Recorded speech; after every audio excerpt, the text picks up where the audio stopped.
City life style ఇదో స్వర్గసీమ. నిద్రపోని నగరంలో అర్ధరాత్రి దాటిన అంతులేని వినోదం, ఉల్లాసం. పూర్తి వివరాలకు చదవండి రేపటి సాక్షి హైదరాబాద్ ఎడిషన్. పోలీసులు అరెస్టు చేసిన సోషల్ మీడియా కార్యకర్తలకు వైఎస్ఆర్సీపీ అండగా నిలుస్తుంది.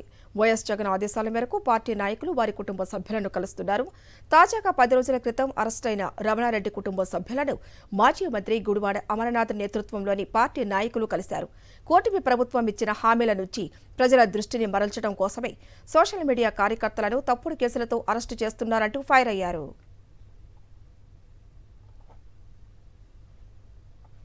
ఇదే అంశానికి సంబంధించిన మరింత సమాచారం మా ప్రతినిధి నాయుడు విశాఖ నుంచి అందిస్తారు.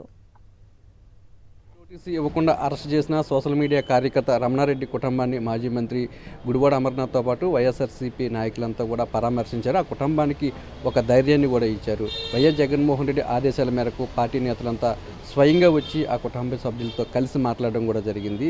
సరే, ఈ కుటుంబానికి ఎలా మీరు అండగా ఉండబోతున్నారు? రానున్న రోజుల్లో ఇటువంటి అరాచకాలు ఏ విధంగా ఎదుర్కొంటారు?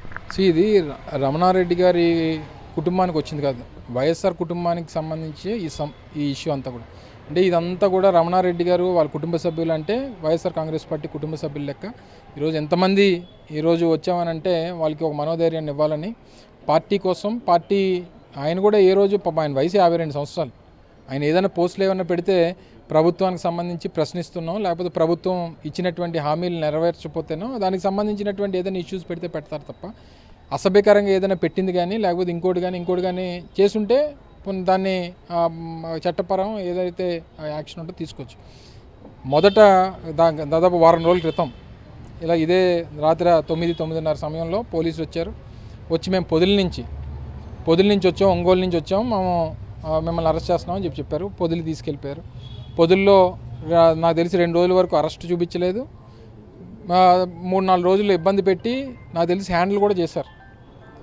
హ్యాండిల్ చేసి రిలీజ్ చేస్తున్నట్టుగా ముందుగానే బెయిల్ ఇస్తున్నట్టు చూపించి, బెయిల్ ఇచ్చిన తర్వాత మళ్ళీ ఆయన ఫోన్ తీసుకొని ఎవరో 2 తెలుగుదేశం పార్టీ కార్యకర్తలు వస్తే ఆ ల్యాప్టాప్లు తీసుకొని ల్యాప్టాప్ల నుంచి పోస్టింగ్స్ మళ్ళీ ఆయన ఫోన్ నుంచి పెట్టించి మళ్ళీ దర్శిలో ఒక కేసు, ఇచ్చాపురంలో ఒక కేసు, మళ్ళీ పిఎంపాలెం పోలీస్ స్టేషన్ నుంచి పోలీసు వస్తున్నారని చెప్తా ఉన్నారు. అంటే ఒక వ్యక్తి మీద ఇంత పెద్ద ఎత్తున కేసులు పెట్టి భయభ్రాంతులకు గురి చేసి కుటుంబ సభ్యుల్ని, పాపం వాళ్ళ చిన్న పాప, పెద్ద పాప మేము కడుపుతోంది, చిన్న పాప, వీళ్ళందరూ కూడా వాళ్ళ ఫ్యామిలీ మెంబర్స్ అందరూ కూడా ఒక ఎమోషనల్ దీంట్లో ఉన్నారు. సో ఎంత ఆయన గురించి కూడా చెప్తా ఉన్నారు. వాళ్ళ అల్లుళ్ళు కూడా చాలా ధైర్యంగా ఉన్నాడు, చాలా ఏం చేసినా సరే పర్వాలేదు అన్నటువంటి ఉద్దేశంతో ఉన్నారు. పార్టీ కోసం నిలబడతాం అనేటువంటి మాట చెప్పడం జరిగింది. ఏదేమైనప్పటికీ పార్టీ బాధ్యతగా జగన్మోహన్ రెడ్డి గారి తరఫున మేము అందరం వారికి అండగా ఉంటాం.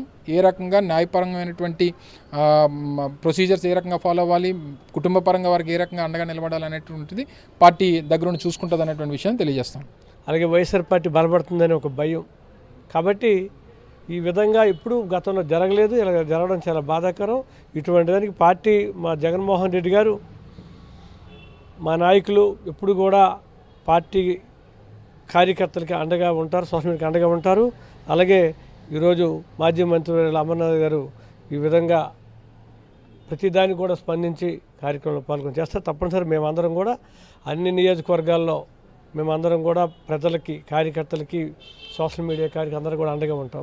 ప్రభుత్వం తప్పుడు కేసులు పెడుతుందని ఒక రమణారెడ్డి కుటుంబానికే కాదు, రాష్ట్ర వ్యాప్తంగా ఉన్న వైఎస్ఆర్సీపీ సోషల్ మీడియా కార్యకర్తలకు వైఎస్ఆర్సీపీ అండగా ఉంటుందని వైఎస్ జగన్మోహన్ రెడ్డి ఆదేశాల మేరకు వారికి కావాల్సిన అన్ని సహాయ సహకారాలు కూడా అందిస్తామని వైఎస్ఆర్సీపీ నేతలు చెప్తున్నారు. కెమెరామెన్ శంకర్తో నాయుడు, విశాఖపట్నం నుంచి.